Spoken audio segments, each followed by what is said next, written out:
చూసే ముందు సబ్స్క్రైబ్ చేయడం మర్చిపోకండి.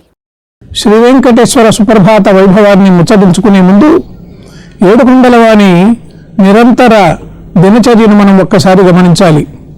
సుప్రభాతంతో ప్రారంభమయ్యేటటువంటి స్వామివారి సేవలు అర్చన, కొలువు, తోమాల సేవ, ఆ పైన నైవేద్యం గంటలతో స్వామివారు భక్తులకు దర్శనాన్ని ప్రారంభం చేస్తారు.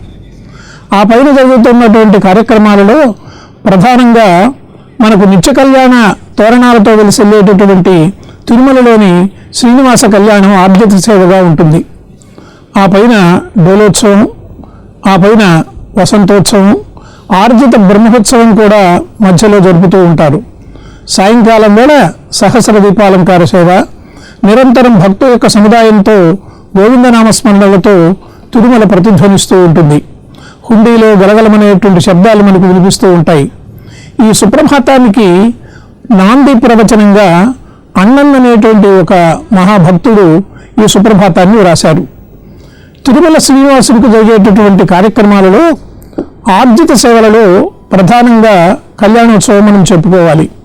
ఆ కళ్యాణోత్సవ సమయంలో నూతనంగా ఉన్నటువంటి వధూవరులు, ఏదైనా మొక్కుబడులు చెల్లించుకునేటటువంటి వ్యక్తులు అందరూ కూడా దాదాపు 1000 మంది ఆర్జిత సేవా భక్తులు అక్కడ సమకూరుతారు. మధ్యాహ్నం వేళ 12 గంటల సమయ ప్రారంభం అయిన తర్వాత 1 గంట వరకు జరిగేటువంటి ఆ కార్యక్రమం తర్వాత భక్తులకు దర్శనానికి అవకాశం కల్పిస్తారు. ఆ తరువాత జరిగేటువంటిది డోలోత్సవం. రంగమండపానికి ఎదురుగుండానే స్వామివారు ఊయలలో ఊగుతూ మనకు ఒక విధమైనటువంటి ఆనందాన్ని కలిగిస్తారు. అది కూడా ఆర్జిత సేవే. ఆ తరువాత జరిగేటువంటిది మనకు వసంత మండపంలో జరిగేటువంటి ఆర్జిత బ్రహ్మోత్సవం. ఒకవైపు గరుడు, ఒకవైపు ఆదిశేషుడు, మరొక వైపు హనుమంతుడు, ఈ ముగ్గురు మీద కూడా స్వామివారి మలయప్ప స్వామి విగ్రహాలను ఉంచి స్వామివారికి అలంకరిస్తూ ఉంటారు. ఆ తరువాత జరిగేటువంటిది వసంతోత్సవం. అక్కడి నుంచి నేరుగా స్వామివారు ఊంజల మండపంలో ఉండేటటువంటి సహస్ర దీపాలంకరణ సేవకు ఇచ్చేస్తారు. సాయంకాలం 5 గంటలకు ప్రారంభమైనటువంటి ఆ ఊంజల సేవ 6 గంటల వరకు జరుగుతుంది. మరి సుప్రభాతానికి ప్రాధాన్యం ఏమిటి అని చెప్పి మనం ఒకసారి ఆలోచన చేయాలి. ఏకాంత సేవ రాత్రి వేళ దాదాపు 2 గంటల సమయంలో ముగుస్తుంది. తిరుమల తిరుపతి దేవస్థానంలో పనిచేస్తున్నటువంటి అధికారులకు ఒక్కొక్కరికి ఒక్కొక్క రోజు సీలింగ్ డ్యూటీ అని వేస్తారు.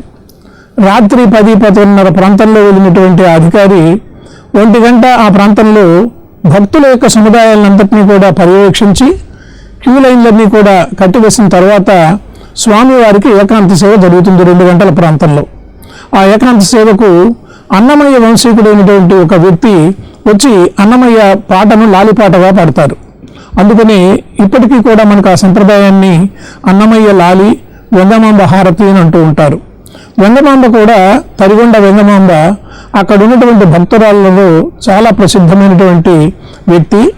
ఆమె తరిగొండ లక్ష్మీ నరసింహుడిని సేవించినటువంటి మహోదాత్తమైనటువంటి స్త్రీ. ఆమె అక్కడే ఉంటూ అక్కడ ఆ బృందావనంలో ఆ స్వామివారిని సేవిస్తూ ఒక రాత్రి స్వామివారు కూడా ఈమెతో వచ్చి కొంతసేపు ఆమె యొక్క కోరిక, భక్త యొక్క పరాధీనమైనటువంటి ఆమెను ఎంతసేపు ఆశీర్వదించి వెళుతూ ఆ కొంగు ఆయనకు తగిలిందట. ఆ తాను వేసుకున్నటువంటి పైపంచె యొక్క కొంగు ఆమె దగ్గర ఉండిపోయింది. అక్కడ ఉన్నటువంటి అర్చకులందరూ కూడా చూసి ఇదేమిటి స్వామి ఇక్కడ ఉండిపోయాడే, భక్త పరాధీనుడైనటువంటి ఆయన ఎక్కడికి వెళ్ళాడు అని చెప్పి వాళ్ళు అనుకుంటూ ఉండగా ఆ తరువాత వెంగమాంబ ఇంట్లో ఇది కనిపించింది అని చెప్పి ఆమె హారతిని చాలా ప్రధానంగా చెప్తారు. ఒకసారి బ్రహ్మోత్సవాల సమయంలో రథం ఊరేగింపుగా వచ్చింది.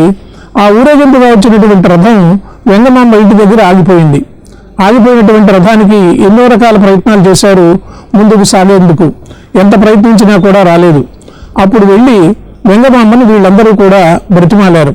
అమ్మా, నీ వల్ల మేము ఏదైనా అపరాధం చేసి ఉంటే మమ్మల్ని క్షమించు, ఈ రథం కదిలేటట్టుగా చేయమంటే వెంగమాంబ వచ్చి హారతి ఇచ్చింది. ఆ హారతితో రథం బయలుదేరింది అని చెప్పి ఐతిహ్యంగా చెబుతూ ఉంటారు. ఇప్పటికీ కూడా వెంగమాంబ యొక్క సమాధి అక్కడే ఉంది. వెంగమాంబ రచించినటువంటి శ్రీ వెంకటాచల మహత్యం కూడా చాలా సుప్రసిద్ధమైనటువంటి ఒక కావ్యంగా చెబుతూ ఉంటారు. వెంగమాంబ ఎన్నో రచనలు చేసింది, యక్షగానాలు కూడా చేసింది. ఇక్కడ ప్రధానంగా మనం గుర్తించవలసింది సుప్రభాత సమయానికి ముందు జరిగేటువంటి కార్యక్రమం ఏకాంత సేవ. దీనిని సీలింగ్ డ్యూటీ అంటారు. అంటే 7 వాకిళ్లకు కూడా తలుపులు వేసుకుంటూ వచ్చి, తాళాలు వేసుకుంటూ వచ్చి, మహాద్వారానికి కూడా తలుపు వేసి 2 గంటల 15 నిమిషాల ప్రాంతంలో ఆ అర్చక స్వాములందరూ కూడా బయటికి వస్తారు. ఇవి మామూలుగా మనకు బ్యాంకుల్లో డబల్ కీ సిస్టమ్ ఏ విధంగా అయితే ఉందో అక్కడ కూడా 2 తాళాలు ఉన్నాయి. ఒకటి అక్కడ ఉండేటటువంటి ఆ స్వామివారి యొక్క ఒక ఏకాంగి ఉంటాడు, ఆ ఏకాంగి ఒక తాళం, మరొకటి కార్యనిర్వహణాధికారి పక్షాన ఒక తాళం. ఈ 2 తాళాలు కూడా వేసి చివరికి వచ్చిన తర్వాత 2:45 ప్రాంతంలో సుప్రభాతానికి అర్చక స్వాములందరూ కూడా సిద్ధంగా ఉంటారు. అప్పుడు సుప్రభాతం ప్రారంభమవుతుంది. ఏమిటి సుప్రభాతం? అన్నమయ్య వంశీకులైనటువంటి వారు పాడినటువంటి లాలితో జోకొట్టబడినటువంటి ఆ స్వామికి సుప్రభాతాన్ని కలిగిస్తూ ఉన్నారు ఈ వచ్చినటువంటి అర్చకులందరూ కూడా. ఆ ప్రధానమైనటువంటి ఆనందంలో ఉన్నటువంటి బంగారు వాకిలి తలుపు వేసి ఉండగా, ఆర్జిత సేవ భక్తులందరూ కూడా ఎదురు చూస్తూ ఉండగా, దానికి ఎదురుగానే మనకు ఆనందంలో కుడివైపు గరుడాళ్ళవారు కనిపిస్తారు. గరుత్మంతుని కూడా ఆళ్ళవారు అన్నారు.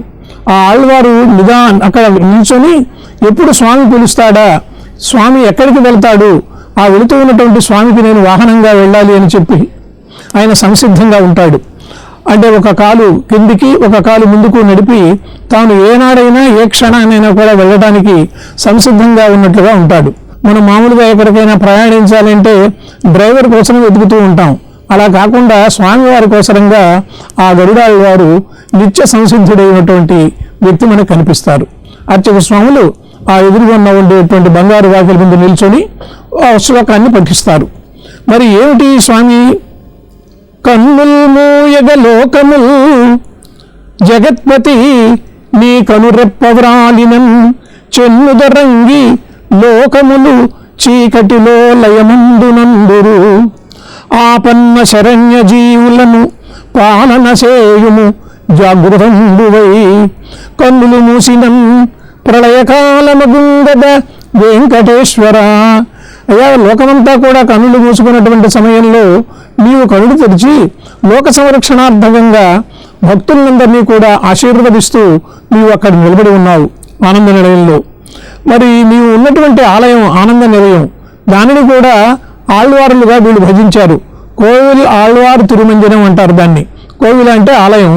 ఆ ఆలయాన్ని కూడా ఒక ఆళ్వారుగా, గరుత్మంతుని కూడా ఒక ఆళ్వారుగా 12 ఆళ్వారులు స్వామిని సేవించారు వైష్ణవ స్వాములు. ఆ 12లో ఈ గరుడు ముఖ్యుడు. ఆ తరువాత కోవిల ఆళ్వారు, వీరు కాకుండా విష్ణు చిత్తుడు మొదలైనటువంటి భక్తులు కూడా చాలామంది ఉన్నారు. ఈ తిరుమంజన సుప్రభాతాది మొదలైనటువంటి కోవిల తిరుమంజనం ఉగాదికి ముందు రోజు, మిగతా 3-4 సందర్భాలలో కూడా ఈ ఆలయ తిరుమంజనం చేస్తారు. తిరుమంజనం అంటే శుద్ధి చేయటం. ఆలయాన్ని అంతటినీ కూడా పరిశుభ్రంగా తుడిచి సుగంధ ద్రవ్యాలన్నింటినీ కూడా అలంకరించి పచ్చకర్పూరం మొదలైనటువంటి వాటితో ఆలయాన్ని మొత్తం శుభ్రం చేస్తారు. ఇది మనకు పరిశుభ్రతకు ఒక ఉదాహరణగా మనం తీసుకోవాలి. అంటే ఆలయంలో భక్తులు చాలామంది వెళుతూ ఉంటారు. ఆలయంలో జరుగుతున్నటువంటి నిత్య కైంకర్యాలకు, అన్నప్రసాదాదులకు మొదలైనటువంటి వాటికి చాలా క్రిములు ఇవన్నీ వస్తూ ఉంటాయి. వాటిని పరిహరించే దానికోసరంగా ఈ కోయిల్ ఆళ్వారు తిరుమంజనం అనేది 3-4 నెలలకు ఒకసారి తప్పనిసరిగా ఒక కార్యక్రమంగా జరుపుతూ ఉంటారు. మరి ఇది ఎవరికి జరుగుతున్నది, ఏమిటి విశేషం అని చెప్పి మనం ఒక్కసారిగా అనుకున్నప్పుడు, ఈ ఏకాంత సేవ జరిగిన తరువాత జరిగేటటువంటి సుప్రభాతానికి కౌసల్యాతనుడైనటువంటి శ్రీరాముడికి ఏమిటి సంబంధం మనకు అనిపిస్తుంది. ఎందుకంటే ఈ సుప్రభాతంలో ఉండేటువంటి మొట్టమొదటి శ్లోకం కౌసల్యా సుప్రజారామ పూర్వా సంఖ్యా ప్రవర్తతే ఉత్తిష్ట నరశార్దూల కర్తవ్యం దైవమాన్హికం. ఇది రామాయణంలో వాల్మీకి మహర్షి రచించినటువంటి శ్లోకం. విశ్వామిత్రుడు శ్రీరామచంద్రుడిని నిద్రలేపుతున్నాడు. తాను యాగ సంరక్షణ కోసరంగా రామలక్ష్మణుని తీసుకుని వెళ్ళాడు. వాళ్ళిద్దరూ కూడా ఆ రాత్రి నిద్రించిన తర్వాత మర్నాడు ఉదయం సూర్యోదయాత్ పూర్వం విశ్వామిత్ర మహర్షి వాళ్ళని లేపుతూ ఉన్నాడు. ఆ శ్లోకాన్ని ఇక్కడ అన్నన్ మహాకవి ఈ సుప్రభాతంలో అనుసంధానం చేసి మొట్టమొదటి నాంది శ్లోకంగా చెప్పాడు. ఎందుకయ్యా ఈ మాట చెప్పటం అంటే, అయ్యా ఈ వెంకటేశ్వర స్వామి ఎవరో కాదు, కౌసల్య కుమారుడైనటువంటి శ్రీరామచంద్రుడే ఈ అవతారంలో వెంకటేశ్వర స్వామిగా మనకు కనిపిస్తూ ఉన్నాడు, దశావతారాలలో ఒకడైనటువంటి వ్యక్తి ఈయన అని చెప్పటానికి కలవు వెంకటనాయక అని గుర్తు చేయడానికి కూడా ఆ శ్లోకాన్ని చెప్పారు. మరి ఎందరో మునులందరూ కూడా వెంకటేశ్వర స్వామిని స్తుతిస్తారు. విరాట్ విష్ణుర్ విధాతాచ విశ్వ విజ్ఞాన విగ్రహ విశ్వామిత్రస్య శరణం వెంకటేశ విభుస్సదా అన్నారు.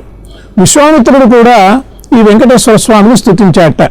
అందుకని విశ్వామిత్రుడు నిద్రలేపినటువంటి రాముని యొక్క చరిత్రతో కూడినటువంటి వాల్మీకి రామాయణంలోని ఒక శ్లోకాన్ని, బాలకాండలో ఉన్నటువంటి దాన్ని ఇక్కడ ఆనంద్ మహాకవి మనకు చెప్పాడు. ఈ విశ్వామిత్రుడు ఏమంటున్నాడు? ఆయన బ్రహ్మర్షి అయినటువంటి వాడు, రాజర్షి అయినటువంటి వాడు, లోకానికంతటికీ కూడా గాయత్రీ మంత్రాన్ని ప్రసాదించినటువంటి మంత్రద్రష్ట. అలాంటి వ్యక్తి వెంకటేశ్వర స్వామిని నమస్కరిస్తున్నాను అన్నాడు. మరి రా మా అనే శబ్దాలు రెండింటిలో కూడా అక్షరాలలో విశేషమైనటువంటి అర్థం ఉంది. రా అనే శబ్దంలో ఓం నమో నారాయణ అనేటటువంటి మంత్రము, మా అనే శబ్దంలో ఓం నమ శివాయ అనేటువంటి శబ్దము, ఈ రెండు ఉన్నాయి. కాబట్టి రామ అనే శబ్దాన్ని పఠించటం వల్ల ఈ రెండు తిరుమంత్రాల యొక్క పఠనం మనం చేసినట్లు అవుతుంది. మహాభక్తుడైనటువంటి త్యాగయ్య కూడా రామనామ సంకీర్తనల్లో పునీతుడయ్యాడు, ఎన్నో కీర్తనలు రచించాడు. ఆయన వచ్చి నిలబడ్డాట. వచ్చి శ్రీ వెంకటేశ్వర స్వామి ముందు, బంగారు వాకిల ముందు నిలబడ్డప్పుడు ఇటువైపు జయవిజయులు ఉన్నారు ఇద్దరు. ఆ తెర వేసి ఉన్నారట అర్చక స్వాముల వారు. ఆయనకు చాలా మనస్సుకు బాధ వేసింది.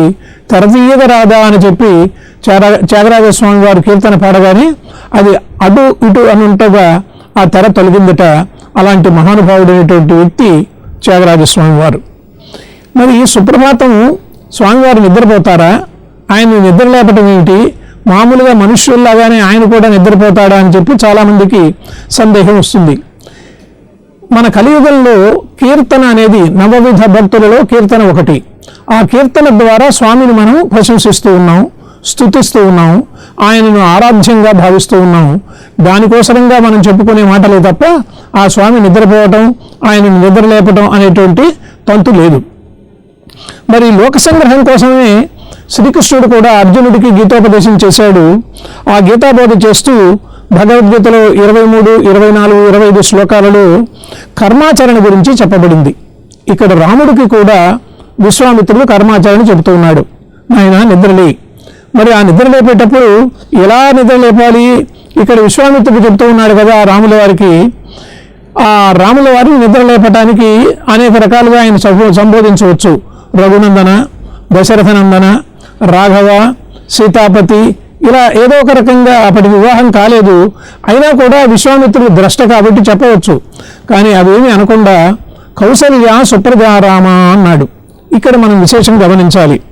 ఎందుకు అంటే కలియుగ వెంకటేశ్వరుని స్మరించే సందర్భంలో శ్రీరాముని కూడా ఆయన మనం ధ్యానించేటట్లుగా చెబుతున్నటువంటి అన్నం మహాకవి వైకుంఠ విరక్త అయినటువంటి ఆ వెంకటేశ్వరుడు పుష్కరిణీ తటీ సమీపంలోకి వచ్చాడు. అంతకుముందు అవతారాలలో మత్స్య, కూర్మ, వరాహ, నారసింహ, వామనాది అవతారాలలో అనేకమైనటువంటి రూపాలలో భక్తులను పోషించాడు.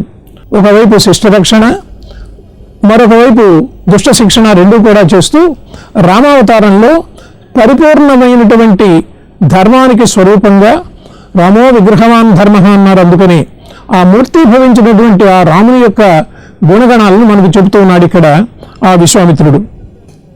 మరి ఈ సుప్రభాతంలో 4 రకాలైనటువంటి విశేషణాలు ఉన్నాయి.